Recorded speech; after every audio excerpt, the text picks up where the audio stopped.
In the quiet town of Maplewood, where the sun sets behind the hills and the stars twinkle like scattered diamonds in the night sky, a chilling mystery unfolded that would haunt its residents for years to come. It was a mystery that began with a simple text message, a cry for help that would echo through the corridors of time. This is the story of Daniel Thompson, a man whose life took a tragic turn, leaving behind a web of unanswered questions and a family desperate for closure. Daniel Thompson was a 32-year-old graphic designer, known for his creativity and vibrant personality. He was the kind of person who could light up a room with his laughter, a loyal friend, and a loving brother. But beneath his cheerful exterior lay a struggle that few could see. Daniel had been battling anxiety and depression for years, a silent fight that often left him feeling isolated and overwhelmed. Despite his challenges, he had a close-knit group of friends and a supportive family who believed in him. On a crisp autumn evening in October 2021, Daniel decided to take a break from his usual routine. He packed a small bag, grabbed his phone, and set off for a hike in the nearby Maplewood Forest, a place he often found solace. The forest was a sprawling expanse of towering trees, winding trails, and serene beauty, a perfect escape from the chaos of life. Little did he know that this would be the last time anyone would see him. As the sun dipped below the horizon, casting long shadows across the forest floor, Daniel found himself lost in thought, wandering along a familiar path. He took in the vibrant colors of the leaves, the crisp air filling his lungs, and for a moment, he felt at peace. But as darkness enveloped the forest, an unsettling feeling began to creep in. Daniel's mind raced. The shadows seemed to whisper secrets, and the rustling leaves felt like warnings. It was then that he decided to send a text message to his sister Sarah, who lived just a few miles away. "Help!" he typed, his fingers trembling as he hit send. It was a single word, but it carried the weight of his fears and despair. Sarah received the message just moments later, her heart sinking as she read the text. Knowing her brother's struggles, she immediately sensed something was wrong. She tried to call him, but the call went straight to voicemail. Panic set in as she texted back, urging him to stay where he was and that she would come to find him. As the minutes turned into hours, Sarah grew increasingly worried. She gathered her husband and a couple of friends, and together they rushed to the forest, calling out Daniel's name as they searched the winding trails. The darkness was thick, and the air was heavy with unease. They combed through the underbrush, their flashlights flickering against the trees. But there was no sign of Daniel. By midnight, they had to admit defeat and called the authorities. The Maplewood Police Department quickly mobilized a search and rescue team, enlisting volunteers from the community who knew the forest well. The search continued through the night, but despite their efforts, there was still no sign of Daniel. The only clue they had was that haunting text message, "Help." As dawn broke, the search intensified. Helicopters hovered overhead, and search dogs scoured the area, but Daniel seemed to have vanished without a trace.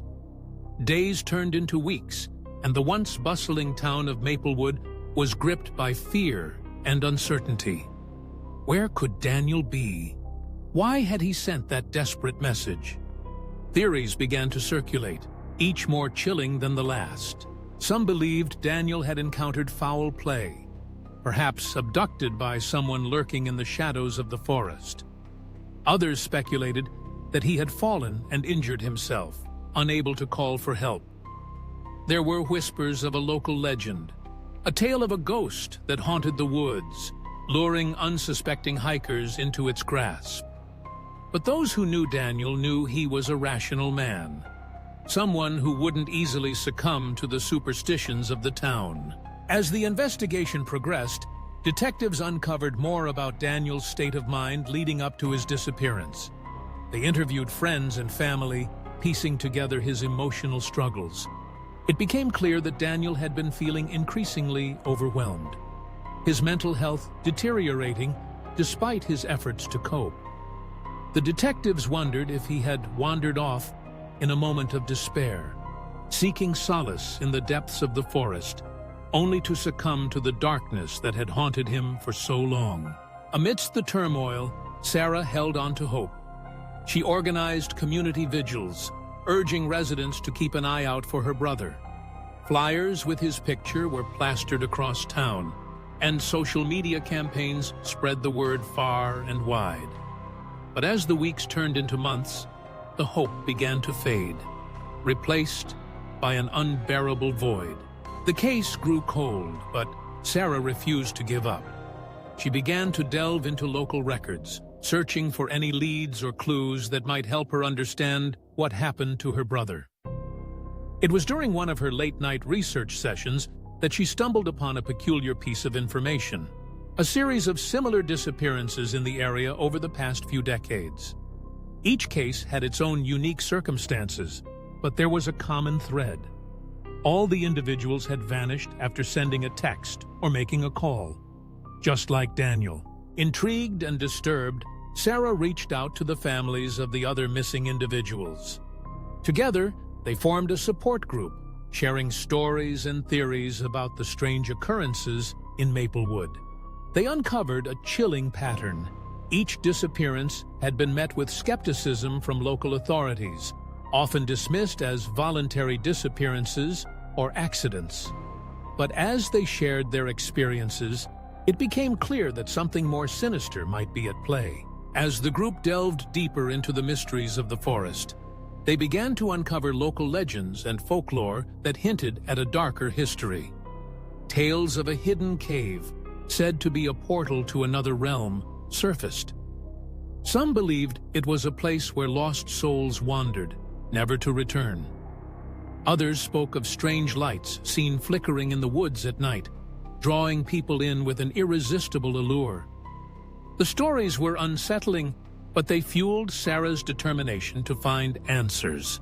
With the support of her newfound allies, Sarah organized a public meeting to discuss their findings. The room was filled with concerned residents, many of whom had heard whispers of the disappearances but had never connected the dots. As Sarah shared her brother's story, the emotional weight of her words resonated with the crowd. She urged them to take the mystery seriously, to look beyond the surface of what seemed like simple accidents. The meeting sparked renewed interest in Daniel's case, prompting the police to reopen the investigation.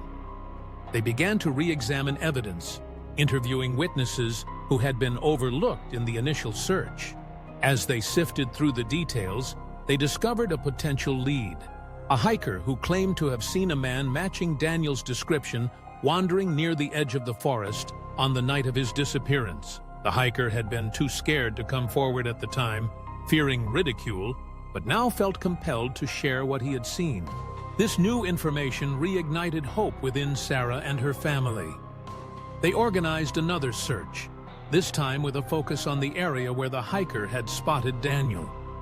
Volunteers flooded the forest, armed with flashlights and determination. They combed through the underbrush, calling out Daniel's name, hoping against hope that he would respond. Days turned into weeks again, but the search yielded no results. The forest, once a place of tranquility, now felt like a labyrinth of despair. The emotional toll weighed heavily on Sarah, who felt the burden of her brother's disappearance like a stone in her heart. Yet, she refused to give in to despair. She continued to advocate for Daniel, sharing his story on social media, reaching out to true crime podcasts, and connecting with journalists who could help spread the word. Months passed, and the case began to fade from the headlines. But Sarah's resolve only grew stronger. She became a voice for the voiceless, determined to shine a light on the mysteries that surrounded her brother's disappearance and the others who had vanished without a trace. She organized community events, inviting experts to speak about mental health, the importance of support systems, and the need for awareness surrounding missing persons. As the years rolled on, the mystery of Daniel's disappearance remained unsolved. The text message he sent, "Help," became a haunting reminder of the struggles he faced. It was a cry that echoed through the hearts of those who loved him, a reminder of the importance of reaching out and seeking help when the darkness feels overwhelming. The case of Daniel Thompson serves as a chilling reminder of the fragility of life and the mysteries that can lurk in the shadows. It urges us to listen to those around us, to pay attention to the signs of distress, and to be vigilant in our efforts to support one another. As the search for answers continues, the community of Maplewood stands united, determined to keep Daniel's memory alive and to seek justice for those who have vanished. In the end, the story of Daniel Thompson is not just a tale of loss. It is a call to action. It reminds us that behind every missing person is a story, a family, and a community left searching for answers. We must engage with the chilling realities of true crime, explore the depths of human emotion, and stand together in solidarity for those who have been lost. If you find yourself captivated by the mysteries of true crime, if the stories of those who have vanished without a trace resonate with you, we invite you to dive deeper, explore the layers of these chilling tales, engage with the stories of the missing, and join the conversation around mental health, community support, and the importance of vigilance. Together, we can shine a light where darkness threatens to prevail, ensuring that no story goes untold and no voice remains unheard.